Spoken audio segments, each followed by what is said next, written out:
আসসালামু আলাইকুম রহমতুল্লাহ।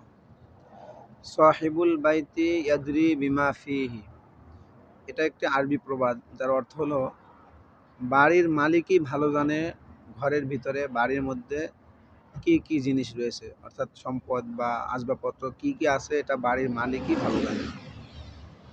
এই কথাটা একটা প্রবাদ হলেও বিভিন্ন জায়গায় ফিট করা যায়।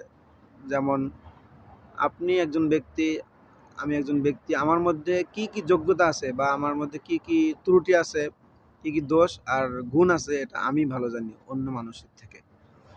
কাজেই নিজের দোষের দিকে খেয়াল করে নিজের দোষগুলো সংশোধন করা এবং নিজের ভালো কাজগুলো প্রতি মনোযোগ দেওয়া।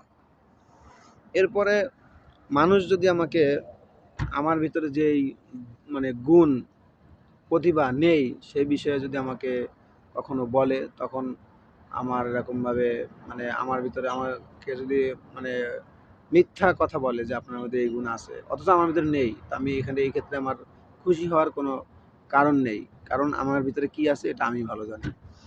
অনুরূপভাবে মানুষ যদি আমার দোষের কথা বলে, যেই দোষটা আমার ভিতরে নেই অর্থাৎ মিথ্যা অপবাদ দেয়, তো সেই ক্ষেত্রে আমার হতাশ হওয়ার বা মনক্ষুণ্ণ হওয়ার কোনো কারণ নেই, কারণ আমি জানি, আমার আল্লাহ জানে যে আমার ভিতরে এই দোষটা আছে কিনা। তো এখানে মূল কথা হলো যে মানুষের কথার উপরে, নেগেটিভ মন্তব্যের উপরে ভিত্তি করে নিজে হতাশ না হওয়া, আবার মানুষের ইতিবাচক প্রশংসামূলক কথার উপরে ভিত্তি করে নিজে বেশি খুশি না হওয়া। অর্থাৎ আমার ভিতরে কি দোষ আছে এটা আমি ভালো জানি, আরেকজনের ভিতরে কি ভালো গুণ আছে সেই ভালো জানে।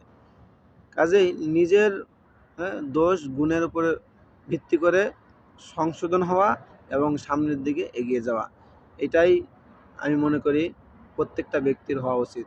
আরেকজনের ইতিবাচক মন্তব্য বা নেতিবাচক মন্তব্যের দিকে ভিত্তি না করে মনক্ষুণ্ণ হওয়ার দরকার নেই, আবার বেশি খুশিতে বাগবাগ হওয়ার কারণ নেই, কারণ সাহিবুল বাইতি ইয়াদরি বিমা ফি। মানুষ ব্যক্তির ভিতরে কি আছে, ব্যক্তির ভিতরে কি দোষ গুণ প্রতিভা আছে বা কমতি আছে, এটা সেই ব্যক্তি ভালো জানে। এজন্য নিজের উপরে আত্মবিশ্বাস রেখে আল্লাহ তাআলার উপরে ভরসা রেখে আল্লাহ তাআলার কাছে সাহায্য চেয়ে সামনের দিকে এগিয়ে যাওয়া, দুনিয়া আখিরাতের কল্যাণ কামনা করা। আল্লাহ তাআলা আমাদেরকে তৌফিক দান করুন, আমিন।